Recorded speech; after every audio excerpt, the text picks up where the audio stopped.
Inamin ni Carla Estrada na labis siyang naapektuhan sa masasakit na salitang ibinabato sa kanyang anak na si Daniel Padilla, bunsod ng paghihiwalay ng kapamilya aktor at ng ex-girlfriend nitong si Catherine Bernardo. Noong November 30, 2023, sa pamamagitan ng magkahiwalay na statement, kinumpirma nina Catherine at Daniel Padilla, na nagwakas na ang 11 taon nilang relasyon. Nabaling kay Daniel Padilla, ang sisi sa nangyaring hiwalayan dahil nagkaroon umano ito ng lihim na relasyon sa aktres na si Andrea Brillantes, na naging mitya para kay Catherine na makipaghiwalay.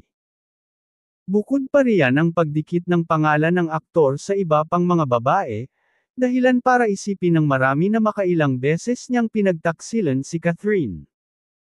Dahil dito, kaliwat kanang pambabatikos ang inabot ni Daniel Padilla, mula sa publiko. Sa pagbisita ni Carla Estrada sa Fast Talk with Boy Abunda nitong Miyerkules, January 29, 2025, napag-usapan ang kontrobersyang kinaharap ni Daniel Padilla, dahil sa hiwalayan nila ni Catherine. Diretsahang tanong ng host na si Boy Abunda, ano ang pinakamalaking kontrobersya na pinagdaanan ni Daniel Padilla, na muntik ka nang bumigay? Sagot ni Carla, siguro itong mga ibinatong masasakit na salita kay Daniel nitong mga nagdaang taon. Ani Carla, labis siyang naapektuhan sa masasakit at below the belt na komento online sa kanyang anak. Dumating pa raw sa puntong gusto na niyang isa-isahing sagutin ang mga negatibong komento na ibinabato kay Daniel. Aniya, I think yung paghihiwalay kasi nila, sa kanila ni Catherine yun eh. Sila naman ang nakakaalam talaga at sila naman ang magre-resolba kung ano man yung dahilan ng paghihiwalay, at doon sa nangyaring hiwalayan.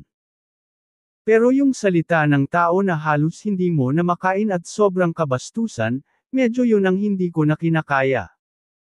Hindi ko kinakaya na parang ikamamatay ko.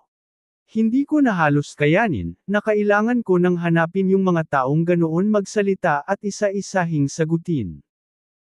Ngunit imbes na pangunahan sina Daniel at Catherine, pikit mata raw ipinaubaya ni Carla sa dalawa ang sitwasyon at minabuting hindi na lang pumatol at magsalita. Saad niya, parang ganun, but of course kinakausap kita boy, kinakausap ko yung iba nating kaibigan. Kaya ang pinakamaganda nating ginawa ay ipaubaya doon sa dalawa. Walang direktang paglilinaw si Carla kung totoong nagtaksil si Daniel Padilla kay Catherine Bernardo. Pero nais daw niyang matuto ang kanyang mga anak sa kanilang mga pagkakamali, at sa mga pagsubok na pinagdadaanan at daranasin pa nila.